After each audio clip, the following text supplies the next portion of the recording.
ఆరోగ్యవంతమైన వాతావరణంలో తయారు చేయబడిన కమ్మని ఊరగాయలు, పొడులు, వడియాలు మరియు అప్పడాలు జంధ్యాల ఫుడ్స్. ఒక మంచి డైలాగ్ చెప్పి వ్యూవర్స్ అందరి చేత ఒకసారి ఒక విజిల్ వేయించుకున్నాం. నీ పేరు లిల్లీ ఏమో గానీ నువ్వు మనిషివైతే 100% రాధికవి నువ్వు. అది ఈడుండదు, అక్కడ ఏడో గుట్ట మీద ఉంటుంది. ఆ గుట్ట దగ్గర బయటకు వచ్చి పెనకల్సి వేసుకొని చూస్తుంటారు, టిల్లుగాళ్ళు లప్పంగాళ్ళు ఎవరున్నారా, ఎవరు లవ్లేగాళ్ళు చేద్దామని. ఈ డైలాగులన్నీ ఎవరు రాస్తారు? నీకు నువ్వు రాసుకుంటున్నావా డైలాగులు, లేకపోతే ఎవరైనా ఉన్నారా? ఇక్కడికి వచ్చాక ఇంకా నాకు నాలాగా పిచ్చున్న వాళ్ళు చాలా మంది పరిచయం అయ్యారు. నీలాంటి పిచ్చున్న వాళ్ళు ఐ లవ్ యూ అను. అయినా నేను లవ్ చేయడం తప్పేమో కానీ నిన్ను లవ్ చేయడం ఇంకా మాత్రం తప్పు కదా. And is the love of my life అని చెప్పాల్సి వస్తే ఆ ఒక్కని నేను అవ్వాలనుకున్నాను. Hi, welcome to Suman TV. ప్రతి ఒక్కరి లోపల కూడా ఏదో ఒక టాలెంట్ అనేది దాగి ఉంటుంది. సో ఇన్నర్గా ప్రతి ఒక్కరికి ఆ టాలెంట్ అనేది ఉంటుంది.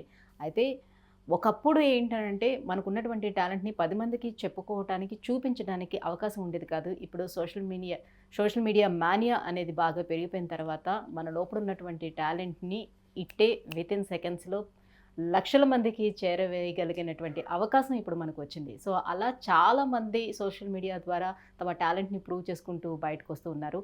అలానే వైజాగ్ నుంచి యాక్టర్ అవుదామని చెప్పి నాగేంద్ర హైదరాబాద్ వచ్చాడు.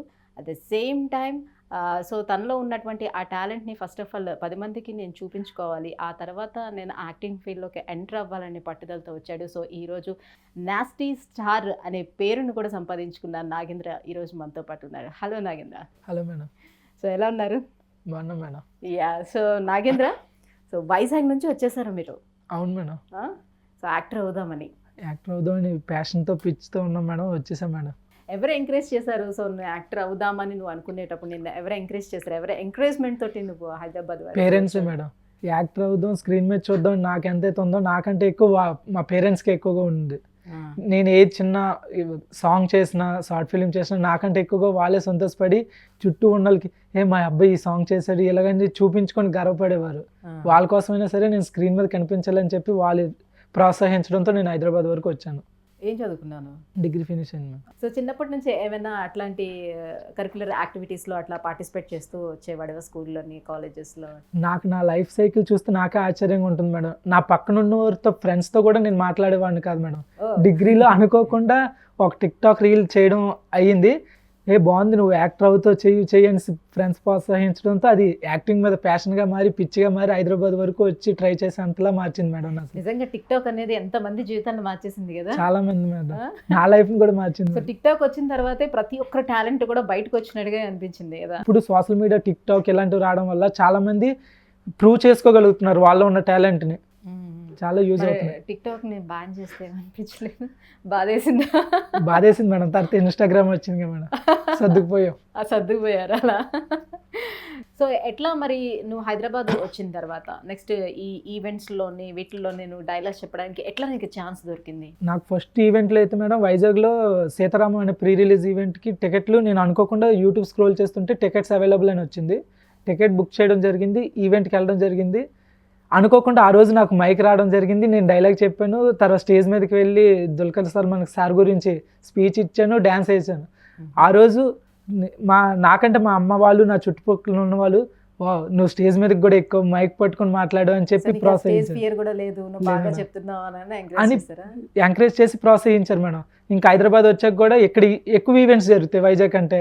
ఇంకా అవ్విన ప్రతి ఈవెంట్కి నాకు టైం సెట్ చేసుకొని మరీ వెళ్ళేవాడిని, నిద్రలు మాని తిండి మాని మరీ వెళ్ళేవాడిని. మైక్ రావడమే తక్కువ మేడం, వస్తే మాత్రం నాలో ఉన్న టాలెంట్ని ప్రూవ్ చేసుకుందామని డైలాగ్స్ చెప్పడం, విపరీతంగా డిఫరెంట్గా ట్రై చేసేవాడిని మేడం. అంటే ఇక్కడ ఈవెంట్స్ కంటే ఈవెంట్ పాస్లు అవి కూడా దొరకాలి కదా, ఈవెంట్కి వెళ్ళటానికి అక్కడ అలాంటి అవకాశం ఎవరు కల్పించేవారు? వెబ్సైట్స్ ఉన్నాయి కదా మేడం, వెబ్సైట్లో టికెట్స్ అవైలబుల్ ఉంటాయి. అవి కాకపోతే ఇక్కడికి వచ్చాక ఇంకా నాకు నాలాగా పిచ్చున్న వాళ్ళు చాలా మంది పరిచయం అయ్యారు. వాళ్ళ ద్వారా టికెట్స్ రావడం, పిచ్చున్న వాళ్ళ ద్వారా టికెట్స్ సంపాదించడం, ఈవెంట్స్కి వెళ్ళడం చేశాను. Okay. So first Dulquer sir దగ్గర ఏ డైలాగ్ చెప్పావు? నా పాటకి నేను అనాథగా బ్రతికేస్తుంటే ఉత్తరాలు రాసి ఇబ్బంది పెట్టింది కాక దారికి వచ్చేస్తానంటవా సీత ఎవరు నువ్వు, ఆ డైలాగ్తో అక్కడ స్టార్ట్ అయింది మేడం. అది ఇక్కడి వరకు వచ్చింది. ఇక్కడ ఏమన్నా యాక్టింగ్ సంబంధించినటువంటి కోర్స్లో ఏమన్నా జాయిన్ అయ్యావా? ఏమన్నా ట్రైనింగ్ తీసుకుంటున్నావా? కోర్స్ అయితే నేను జాయిన్ అవ్వలేదు మేడం, ట్రైనింగ్ కూడా తీసుకోవట్లేదు. మరి ఎట్లా నీకు అవకాశాలు ఈ రకంగా ఓన్లీ సోషల్ మీడియాని బేస్ చేసుకుని వెళ్దామని అనుకుంటున్నావా? ఎట్లా మనకి సోషల్ మీడియా నుంచి వచ్చిన వాళ్ళు చాలా మంది ఉన్నారు మేడం, వాళ్ళ ఇన్స్పిరేషన్ మనకి రీసెంట్గా తీసుకుంటే సుహాస్ గారు యూట్యూబ్లో షార్ట్ ఫిలిమ్స్ తీసుకొని 720p నుంచి ఇప్పుడు ప్రెసెంట్ 70mm లీడ్ చేస్తున్నారు. తను తీసిన ప్రతి మూవీ హిట్ అయింది. అలాంటి వాళ్ళు చాలా మంది ఇన్స్పిరేషన్తో వచ్చాను మేడం నేను మరి. ఓహో, వాళ్ళందరినీ చూసి ఇన్స్పైర్ అయ్యి వచ్చావు. అవును మేడం. ఓకే, సో ఎట్లా మరి వెళ్తున్నావు, ట్రాక్ ఎలా నిర్మించుకున్నావు? ప్రజెంట్ నేను హైదరాబాద్ వచ్చినప్పుడు అయితే నాది 0 మేడం. ఇప్పుడు సంథింగ్ ఏదో ఉంది, ఒక 10 మంది చూస్తే ఒకరిద్దరైనా సరే గుర్తుపడుతున్నారు, నాస్టీ స్టార్ నాగు నువ్వా అనేసి. రీసెంట్గా నేను మీ ఫ్యాన్ అని చెప్పి ఎవరు పెట్టారు నాస్టీ స్టార్ అని? ఎవరు పెట్టారు? డిగ్రీలో ఉండేటప్పుడు నా ఫ్రెండ్సే మేడం. నేను యాక్టింగ్లోకి నన్ను ఎవరైతే ప్రోత్సహించారో నా టాలెంట్ చూసి వాళ్ళే పెట్టారు మేడం, ఫ్యాన్స్గా మారి. మేము నీ ఫ్యాన్స్ ఇప్పుడు నుంచి నీ స్టార్డమ్ నాస్టీ స్టార్ అని చెప్పి వాళ్ళు అప్పుడు ప్రొవైడ్ చేశారు మేడం. అది సో ఇన్స్టాలో నేను ఎంతమంది ఫాలోవర్స్ ఉన్నారు నీకు ఇప్పుడు? స్టార్టింగ్లో చాలా తక్కువ మంది ఉండేవారు మేడం. రీసెంట్గా అనుపమ గారికి ప్రపోజ్ చేసిన డైలాగ్ తర్వాత కొంచెం పెరిగారు మేడం, 2.7Kకి వెళ్ళారు. ఓకే ఓకే ఓకే, సో ఇప్పుడే జస్ట్ స్టార్ట్ చేసావు అలా? అవును, ఓకే, ప్రయాణం ఇప్పుడే మొదలైంది, ఇంకా మొదలైంది. తర్వాత ఇంకా ఆపేది లేదు. సో ఎలా ప్రపోజ్ చేసావు, ఏమన్నారు? అనుపమ గారిని ప్రపోజ్ చేసిన వీడియో చూసాం, మేము చూసాం కానీ మా వ్యూవర్స్ కోసం ఒకసారి. అనుపమ గారు నా వే ఆఫ్ ఎక్స్ప్రెషన్లో తనకి చెప్పాను madam, Anupama I love you. అదేంటి అభిమానం అన్నారు కదా, అభిమానే మేడం. సైడ్ క్యారెక్టర్స్గా మీరు చేసినప్పుడు మీ మీద ఉన్న అభిమానం మెయిన్ లీడ్గా చేసినప్పుడు ఇష్టంగా మారింది. ఇన్ని మూవీస్ మెయిన్ లీడ్గా చేశాక ఆ ఇష్టం ప్రేమగా మారకూడదాను. అయినా నేను లవ్ చేయడం తప్పేమో గాను, నిన్ను లవ్ చేయడం మాత్రం తప్పు కదాను. ఎందుకంటే ఈ భూమి మీద 800 కోట్ల మంది జనం ఉన్నారు, అందులో 5,000 మంది పరిచయం ఉంటారు, అందులో 4,000 మందితో కలిసి చదువుంటావు, అందులో ఒక 100 మంది క్లోజ్ అయితే అందులో 20 మందికి నువ్వు తప్పగా నచ్చేస్తావు. అందులో ఒక 10 మంది ధైర్యం చేసి నీకు ప్రపోజ్ చేయడానికి వస్తే సారీ నా మనసులో ఇంకొకరు ఉన్నారు and is the love of my life అని చెప్పాల్సి వస్తే ఆ ఒక్కని నేను అవ్వాలనుకున్నాను. యాక్చువల్గా నేను చెప్దాం అనుకున్న విషయం 2 నిమిషాలు ముందే నీకు చెప్పేశాను. కాకపోతే ఇప్పుడు ఇదంతా ఎందుకు చెప్తున్నానంటే నేను ఎక్కడ ఆపేస్తున్నావు నువ్వు చెప్తావేమో భయంతో. ఇప్పుడు ఇదంతా ఆపేసి ఇంకోసారి ఐ లవ్ చెప్తున్నాను, ఐ లవ్ యూ అను. తర్వాత ఇంకా చెప్పాను కాదు, అంత పెద్ద డైలాగ్ అలా గుర్తుపెట్టుకుని అలా చెప్పేసి అంటే అనుపమ గారు అంటే ఇష్టం, యాక్టింగ్ మీద ప్యాషన్, 2 కలిపి ఒకేసారి వచ్చేసరికి ఇంకా అనుపమ గారు ఎదురుగా కూడా ఉన్నారు. చెప్పేశాను మేడం భయం లేకుండా. ఏమన్నారు? థ్యాంక్ యూ అని చెప్పారు మేడం. ఇంకా సో పడిపోలేదా మరి అంత పెద్ద డైలాగ్? అసలు ఆశ్చర్యంగా చూస్తున్నారు మేడం, నేను చెప్తుంటే ఆశ్చర్యంగా చూస్తున్నారు. అసలు అనుపమ గారికి మాటలు రాలేదు మేడం, ఏం చెప్పాలి. మెస్మరైజ్ అయిపోయారు బాగా. ఇంకా చెప్పాను ఇక్కడికి వచ్చేటప్పుడు గిఫ్ట్ తెద్దామని చూసాను, బట్ మీ మీద నాకున్న ఈ ప్రేమకి సరిపడే గిఫ్ట్ అయితే ఎక్కడే దొరకలేదు, దొరికింది ఒకటి, అది నేనే, నా ఈ జీవితం మీకు అంకితం అని చెప్పాను మేడం. ఈ డైలాగులన్నీ ఎవరు రాస్తారు? నీకు నువ్వు రాసుకుంటున్నావా డైలాగులు, లేకపోతే ఎవరైనా ఉన్నారా? లేదు మేడం, నేనే రాసుకుంటాను. డైరెక్షన్ మీద కూడా కొంచెం అవగాహన ఉంది, అందుకే నేను విశ్వక్షేణ్ గారిని ఇన్స్పైర్గా తీసుకున్నాను మేడం. ఒకవేళ నాకు ఎవరు ఛాన్స్ ఇవ్వకపోతే మనీ అడ్జస్ట్ చేసుకుని నేనే డైరెక్ట్ చేసుకుని నేనే ప్రొడ్యూస్ చేసుకుని నేనే హీరోగా సినిమా తీస్తాను మేడం. వామ్మో, చాలా పట్టుదలతో ఉన్నావే. అవును. సో మరి అలాంటప్పుడు యాక్టింగ్ స్కూల్లో కూడా జాయిన్ అవ్వచ్చు కదా, అంటే నీ బాడీ లాంగ్వేజ్ అవన్నీ కూడా ఇంకా వస్తాయి కదా, నీకు ఎక్స్ప్రెషన్స్ అనేది, డైలాగ్ డెలివరీ అనేది చాలా బాగుంది అసలు, ఆ మెమరీ పవర్ కూడా నీకు చాలా బాగుంది. అంటే యాక్టింగ్ జాయిన్ అవ్వాలంటే మేడం బ్యాక్గ్రౌండ్ పొజిషన్ కూడా చూసుకోవాలి మేడం. ఇప్పుడు ఇంటి దగ్గర నుంచి ఇంటికి మనం రూపాయి ఇవ్వకపోయినా ఇంటి దగ్గర నుంచి రూపాయి తీసుకునేటట్టు ఉంటే మనకు అవ్వదు మేడం. ఇప్పటికి కూడా ఇంకా డాడీ కష్టపడాలి రూపాయి ఇవ్వాలి అంటే అవ్వదు. డాడీ కూడా ఇంకా కష్టపడలేకపోతున్నారు, ఏదో పార్ట్ టైం చేసుకుంటూ వీలైన దారిలో నేను ట్రై చేసుకుంటూ ఉంటున్నాను మేడం. మరి ఓకే, సో నీకు ఇష్టమైన హీరో ఎవరిని ఇన్స్పైర్గా అయితే మనకి చిరంజీవి గారి నుంచి ప్రెజెంట్ వచ్చిన మన సిద్ధు గారు, మన సుహాస్ గారు, అందరూ చిరంజీవి గారు, రవితేజ గారు, నాని గారు, బ్యాక్గ్రౌండ్ ఆర్టిస్ట్ కింద సైడ్ ఆర్టిస్ట్ కింద చేసుకున్న సిద్ధు గారు, విజయ్ దేవరకొండ గారు, సుహాస్ గారు, వీళ్ళందరూ ఇన్స్పైర్ అయ్యారు మేడం. రీసెంట్గా మేము చూసాము రఘువరన్ సినిమాలో డైలాగ్ కూడా చూసాం, సో ఒకసారి మా కోసం అది చెప్తావా? ఏరా ఎర్రిపప్ప, అసలు ఏ క్వాలిఫికేషన్ లేకుండా ఏమాత్రం చదవకుండా కేవలం మీ నాన్న ఉన్నాడనే ఒకే ఒక కారణంతో డైరెక్ట్గా ఎండి చైర్లో కూర్చున్న నీకే అంత పగరుంటే మా అమ్మ నాన్న కష్టపడి ఎల్కేజీ నుంచి 10th క్లాస్ వరకు కష్టపడి చదివించి 10th క్లాస్ కష్టపడి చదివి పాస్ అయ్యి ఇంటర్లో ఈజీగా ఉన్న కోర్సులను వదిలేసి కేవలం ఎంపీసీ చదివితే ఇంజనీరింగ్ అవుతామని చెప్తే కష్టమైన అదే కోర్స్ తీసుకుని మ్యాథ్స్కో ట్యూషన్, ఫిజిక్స్కో ట్యూషన్, కెమిస్ట్రీకో ట్యూషన్ అంటే రోడ్లు పట్టుకు తిరిగి ఆ ఫీజు కట్టాలి ఈ ఫీజు కట్టాలని అమ్మ నాన్నలు ఇబ్బంది పెట్టి బోర్డు ఎగ్జామ్లో పాస్ కావడానికి ప్లాస్కోలో టీ పెట్టుకుని రాత్రంతా చదివి పొద్దున్నే లేచి మళ్ళీ చదివి చదివి తీరా బోర్డ్ ఎగ్జామ్లో పాస్ అయ్యాక ఎంసెట్లో మంచి ర్యాంక్ రాక లాంగ్ టర్మ్ కోచింగ్ తీసుకుని అప్పటికీ సరైన ర్యాంక్ రాక అమ్మ నగలు తాకట్టు పెట్టి మేనేజ్మెంట్ కోటాలో సీట్ సంపాదించి తెలుగు మీడియం నుంచి వచ్చిన నాకు ఇంగ్లీష్ అర్థం కాక ఫస్ట్ ఇయర్ నుంచి ఫోర్త్ ఇయర్స్ దాకా ఉన్న సబ్జెక్ట్స్ అన్ని ఫోర్త్ ఇయర్లో ఒకేసారి క్లియర్ చేసుకుని ఈ సొసైటీలోకి వస్తే ఉద్యోగులు లేనదవా అని అందరూ తిడుతుంటే ఎందుకు పనికిరావు తిండి దండగాని మా నాన్న తిడుతుంటే ఉక్కం మెతుకు గొంతుకులో దిగ్గక్క ముళ్ళులో గుచ్చుకుంటుంటే ఎవరో ఒక మహానుభావుడు దయించి నాకు ఒక ఛాన్స్ ఇస్తే దాన్ని కూడా లాగేసుకుందామని చూస్తున్న నీలాంటి బేవర్స్గా ఎదిరించి ఇప్పుడు నీ ముందు నించొని మాట్లాడుతున్న ఉద్యోగం లేని గ్రాడ్యుయేట్ని నాకెంత ఉండాలిరా. అమూల్ బేబీ ఎంతవరకు రఘువరాన్ని విలన్గానే చూసావు, హీరోగా చూడలేదుగా, చూపిస్తా. సూపర్ అబ్బా, సూపర్. సో అంతగా గుర్తుపెట్టుకోవడం అంటే నిజంగా చాలా కష్టం. సో ఇప్పుడు అందరూ కూడా హీరోయిన్లకు కానివ్వండి ప్రాంప్టింగ్ అనేది ఉంటుంది, డబ్బింగ్. సో వాళ్ళు ప్రాంప్టింగ్ ఇస్తారు కాబట్టి సో మిస్ అయినా కూడా పర్వాలేదు, తర్వాత మళ్ళీ వాళ్ళు కవర్ చేసుకోవచ్చు డబ్బింగ్ చెప్పుకునే దాంట్లో. కానీ నువ్వు ఇక్కడ చూస్తుంటే మాత్రం గుక్క తిప్పుకోకుండా నిజంగా ఆ డైలాగ్ని అంత ఫాస్ట్గా అలా. Thank you.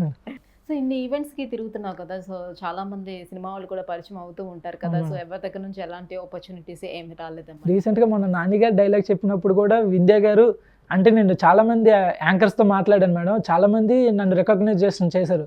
కానీ వింధ్య మేడం అనేసి మనకి ఐపీఎల్ కామెంటరీ యాంకర్ ఉంటుంది, ఆవిడైతే మాత్రం చాలా బాగా రికగ్నైజేషన్ చేశారు. మొన్నైతే అడిగారు కూడా, ప్రొడ్యూసర్లు ఎవరైనా ఈ ఈవెంట్ చూస్తున్నట్టయితే మీకు చేతులు జోడించి అడుగుతున్నా తనకి ఏమైనా ఛాన్స్ ఉంటే ఇవ్వండి అని చెప్పి ఆవిడ కూడా అడిగారు. మేబీ ఛాన్స్ వస్తుందేమో అని వెయిట్ చేస్తున్నాను మేడం. ఓకే, సో డెఫినెట్గా వస్తుంది. ఎందుకంటే ఒక్కసారి ఇలాంటి వీడియోస్ ఎవరైనా చూసారనుకోండి, మీ డైలాగ్ డెలివరీని చూసారనుకోండి, డెఫినెట్గా వస్తుంది ఛాన్స్. సో మీరు ఏదైతే ఎక్స్పెక్ట్ చేస్తున్నారో, దేనికోసం అయితే చూస్తున్నారో అది డెఫినెట్గా మీరు తలుపు తడుతుంది అని అనుకుంటున్నాం. Thank you. చూస్తూ ఉంటుంటే సో ఇంకా ఏవైనా మంచి డైలాగ్స్ మాకు మా వ్యూవర్స్? మన ఎన్టీఆర్ గారిది ఎం దొంగ డైలాగ్ కూడా మేడం. యమా ఏమంటివి మానవ జాతి నీచమా, ఎంత మాట వైతరిని వరకు వెంటాడి వేధించి ముప్పతిప్పలు పెట్టి మీ ధర్మసూత్రములు సైతం మంట కలిపి పతి ప్రాణములు దక్కించుకున్న నారిమ్మని సావిత్రదే జాతి మా నవజాతి తన భక్తితో సాక్షాత్ పరమశివుడిని ప్రత్యక్ష గావించి మీ ధర్మసూత్రములు సైతం గడ్డి పుస్తగా భావించి ప్రాణహారములైన మిమ్మల్ని ప్రాణభయంతో పరిగెట్టించిన పసివాడు మార్కండేయుడిదే జాతి మా నవజాతి. నీచమన్న మా జాతి మూలమన ఏనాడో అప్రతిష్టం మూటగట్టుకున్న మీరు నేడు జాతి అన్న మమ్మ హవయలను చెయ్యుటయ.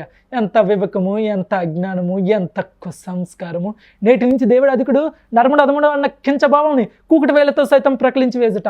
ముక్కులు పొందే ముక్కుడు దేవతలు, దిక్కులేల అష్టదిక్పాలకులు, మణుగన్నిచ్చే పంచభూతముల సైతం జయహో నరుడని సింహాసనం అధిష్ఠించుటయ్యా. స్వర్ణమణిమయ రత్న ఖచ్చితాలంకృతమైన ఈ సభ మందిరమున అకుంఠిత సేవ దక్ష పరిహార సమూహ మధ్యమున భూతల పరిరక్షణ ధర్మ నిలమన రౌరమణ సర్వదా సతద సహస్రద పాప పగలమైన కొల్ల మత జాతి కుపములను సమూలముగా శాశ్వతంగా ప్రక్షాళన గావించదా. Any doubts? ఇప్పుడు ఎన్టీఆర్ గారికే కొట్టారు చెప్పట్లో నిజంగా అక్కడ, ఎందుకంటే ఆయన కూడా ఇట్లానే అసలు సింగిల్ టేక్లో చెప్పేశారనట మొత్తం డైలాగ్ అంతా. ప్రిపేర్ అయిపోయి అన్ని సింగిల్ టేక్లో, మాక్సిమం ఆయన డైలాగ్స్ అన్ని కూడా అలానే చెప్తారంట సింగిల్ టేక్లో. ముందుగా నేను ప్రిపేర్ అయ్యాను. ఎన్టీఆర్ గారు తర్వాత మళ్ళీ ఇప్పుడు మిమ్మల్ని చూస్తున్నాను. ఎంత టైం తీసుకుని ఉంటుంటో ఇదంతా ప్రిపేర్ అవ్వడానికి? ఎప్పుడు నేను టైం అయితే క్యాలిక్యులేట్ చేయలేదు మేడం. టైం అసలు అందులోకి ములిగితే టైం తెలియదు మేడం. నేర్చుకున్నామా మనం ప్రొసీడ్ అయ్యామా అనేసి ఉంటుంది మేడం. ఆ పిచ్లో టైం అనేది పట్టించుకోము ఇప్పుడు. సో కాలేజ్ డేస్ నుంచి స్టార్ట్ చేసావు, నీ ఫ్రెండ్స్ అంతా కూడా ఎట్లా ఎంకరేజ్ చేస్తుండే? ఎందుకు అంటే ఓన్లీ ఇప్పుడు సినిమాల్లోనే కనిపించాలి, సినిమా తీయాలని కాకుండా ఇంకా స్టార్టింగ్ స్టేజ్ ఉన్నాయి కదా, ఇప్పుడు మీరు అన్నట్టు షార్ట్ ఫిల్మ్స్ తీశారు. సో అప్పుడెప్పుడు చిన్నప్పుడు మీరు అక్కడ ఏదో వైజాగ్లో తీశారు కదా, ఇప్పుడు అట్లా షార్ట్ ఫిల్మ్స్ నుంచి వెబ్ సిరీస్ నుంచి అట్లా స్టార్ట్ చేస్తూ రావచ్చు కదా నెమ్మదిగా? సింగిల్ అయిపోయింది మేడం. ఇక్కడికి వచ్చాక నాకు అనేది టీమ్ లాగా ఇక్కడ ఎవరు లేరు, ఇక్కడ ఎవరు తెలియని వాళ్ళు. అంటే ఎవరినైనా కొంచెం చేయొద్దు అన్న మన దగ్గర బడ్జెట్ ఉండట్లేదు కెమెరా తీసుకుందన్న. సో వేరే వాళ్ళు కెమెరాతో వాళ్ళు షార్ట్ ఫిల్మ్స్ తీస్తుంటే నాకు ఛాన్స్ ఇస్తే నేను యాక్ట్ చేస్తున్నాను ఇక్కడ కూడా. డిగ్రీ వరకు అయితే మాత్రం మా ఫ్రెండ్స్ దగ్గరుండి ఏమైనా చిన్న హెల్ప్ కావాలన్నా చేసి ప్రోత్సహించేవారు. డిగ్రీలో మా కాలేజ్లోనే ఆడిషన్స్ జరిగాయి మేడం. ఆ ఆడిషన్స్కి క్లాస్ జరుగుతుంటే క్లాస్లో టీచర్ని వాళ్ళు పర్మిషన్ అడిగి నన్ను దగ్గరుండి తీసుకెళ్ళి వాళ్ళు అక్కడ నాతో పాటు వెయిట్ చేసి మొత్తం అక్కడ సెలెక్ట్ అయినంత వరకు ఉన్నారు మేడం వాళ్ళు. అలా డిగ్రీ నుంచి మా ఫ్రెండ్స్ అయితే ఇప్పటికీ నేను పెట్టిన ప్రతి వీడియో చూడడం, కింద కామెంట్ పెట్టడం, వాళ్ళ స్టేటస్ అందరికీ షేర్ చేయడం అన్నీ చేస్తుంటారు మేడం. సో వాళ్ళు కూడా మంచి సపోర్టింగ్గానే ఉన్నారు. సో ఎన్ని రోజులు అవుతుంది మీరు ఇక్కడికి వచ్చేసి? 1.5 year అవుతుంది మేడం. హైదరాబాద్ వచ్చిన తర్వాత ఎలాంటి ఐ మీన్ వెబ్ సిరీస్ కానీ ఏ షార్ట్ ఫిల్మ్స్ కానీ ఏం తీయలేదు? హైదరాబాద్ వచ్చాక రీసెంట్గా ఇలా ఈవెంట్స్కి వెళ్ళినప్పుడు పరిచయం అయ్యారు మేడం. నన్ను యాక్టర్గా పెట్టి షార్ట్ ఫిల్మ్స్ కూడా తీస్తున్నారు. అవి ఇంకా రిలీజ్ అవ్వలేదు, ఎడిటింగ్లో ఉన్నాయి కొన్ని. ఓకే. ఆడిషన్స్కి కూడా వెళ్తున్నాను మేడం. కాకపోతే ఏమైందంటే మనకి కొన్ని ఆడిషన్స్ అనేవి ఫేక్ ఆడిషన్స్ కూడా జరుగుతున్నాయి. మనీ అడుగుతున్నారు, మీకు క్యారెక్టర్ కావాలంటే మనీ అడుగుతున్నారు. ఓకే. అలా అడిగేవి ఫేక్ అని నాకు తెలుసు. తర్వాత బడ్జెట్ కూడా ప్రాబ్లం వల్ల నేను ఇంకా ఆడిషన్స్ వైపు అలాంటివి తక్కువ చూపించాను మేడం. ఎందుకంటే ఒక 10 ఆడిషన్స్ జరిగితే 9 ఆడిషన్స్ అనేవి అలాంటివి ఉంటున్నాయి. సో మనకి సోషల్ మీడియా అనేది ఉంది కదా, ఈ విధంగా ట్రై చేద్దాం అని చెప్పి ఈ విధంగా ట్రై చేస్తున్నాను మేడం. జబర్దస్త్ లాంటి అవును మేడం. డ్రామా కంపెనీ లాంటివి ఇట్లాంటివి ఏమైనా ఒకసారి ట్రై చేస్తే సో అందులో కూడా నీ టాలెంట్ ని ఇంప్రూవ్ చేసుకోవడానికి వెళ్ళాను మేడం. అసలు వాళ్ళు లోపలికి కూడా అలౌ చేయట్లే. అయితే నెంబర్స్ కూడా ఉన్నాయి, కొంతమంది పేర్లు చెప్పడం ఎందుకు, వాళ్ళకి కూడా అడిగాను. మన చేతిలో లేదు తమ్ముడు, డైరెక్టర్స్ చేతిలో ఉంటుంది. సో అలా వస్తే వెళ్తారా? అయితే వస్తే పక్క వెళ్తాను మేడం. నేను ఆల్రెడీ రీల్స్ కూడా పెట్టాను మేడం. నాకు బిగ్ బాస్ లేదా జబర్దస్త్, శ్రీదేవి డ్రామా కంపెనీ వీటిల్లోకి వెళ్ళాలని ఉంది, ఈ వీడియోస్ షేర్ చేయండి అని చెప్పి రీల్స్ కూడా పెట్టాను మేడం. డెఫినెట్గా టాలెంట్ ఉండే వాళ్ళని డెఫినెట్గా పిలుస్తారు, వాళ్ళు ఆదరిస్తారు, డెఫినెట్గా మనకి ఛాన్స్ వస్తుంది. బట్ ఒక టైం అనేది ఉంటుంది, ఆ టైం వచ్చేంత వరకు మనం వెయిట్ చేయాల్సి ఉంటుంది. అప్పటి వరకు మనల్ని మనం ప్రూవ్ చేసుకోవాల్సిన అవసరం కూడా ఉంటుంది. సో ఫైనల్లీ ఒక మంచి డైలాగ్ చెప్పి వ్యూవర్స్ అందరి చేత ఒకసారి ఒక విజిల్ వేయించుకుందాం మనం. ఓకే. రీసెంట్గా వచ్చిన టిల్లీ స్క్వేర్లో చెప్తాను మేడం. చెప్పు రాధిక, నేను నీకే విధంగా సహాయపడు. నా పేరు రాధిక కాదు, లిల్లీ. నీ పేరు లిల్లీ ఏమో కానీ నువ్వు మనిషివైతే 100% రాధికవి. నువ్వు ఒక రాధిక జాతికి చెందిన ఆడపడుచువు. మీరందరూ రాధిక ఇన్స్టిట్యూట్ ఆఫ్ టెక్నాలజీ అనే కాలేజీలో చదువుతుంటారు. అది ఈడుండదు, అక్కడ ఏడో గుట్ట మీద ఉంటుంది. ఆ గుట్ట బయటకు వచ్చి పెనకల్స్ వేసుకొని చూస్తుంటారు, టిల్లుగాలు లప్పంగాలు ఎవరున్నారా, ఎవరు లవ్లేగాలు చేద్దామని. నేను లాస్ట్ టైం మీ సూపర్ సీనియర్ కలిసాను రాధిక, ఆవిడ పేరు కూడా రాధికనే. ఆవిడ ర్యాగింగ్ నేను మస్తు ఎంజాయ్ చేసిన, చాలా బాగుండేది. ఒక టిల్లు ఉన్నంత వరకు ఒక రాధిక ఉంటుంది, ఒక రోమియో జూలియట్, ఒక లైలా మజ్ను, ఒక టిల్లు రాధిక. బాగుంది. సో నాకు తనే గుర్తుకొస్తున్నాడు, హీరో గుర్తుకొస్తా చెప్తున్నంతసేపు కూడా. Very well done. So thank you so much for coming and thank you so much for joining with us. నీకు మంచి బ్రైట్ ఫ్యూచర్ ఉండాలి. డెఫినెట్గా నువ్వు నెక్స్ట్ టైం మమ్మల్ని కలిసేటప్పుడు డెఫినెట్గా ఒక మంచి యాక్టర్గా నేను నిన్ను చూడాలి. సో ఆ సినిమాతో నేను ఇంటర్వ్యూ చేయాలని కూడా కోరుకుంటున్నాను. సుమన్ టీవీలో మీ పర్సనల్ అండ్ బిజినెస్ ప్రమోషన్స్ కోసం కింది నెంబర్కి కాంటాక్ట్ చేయండి.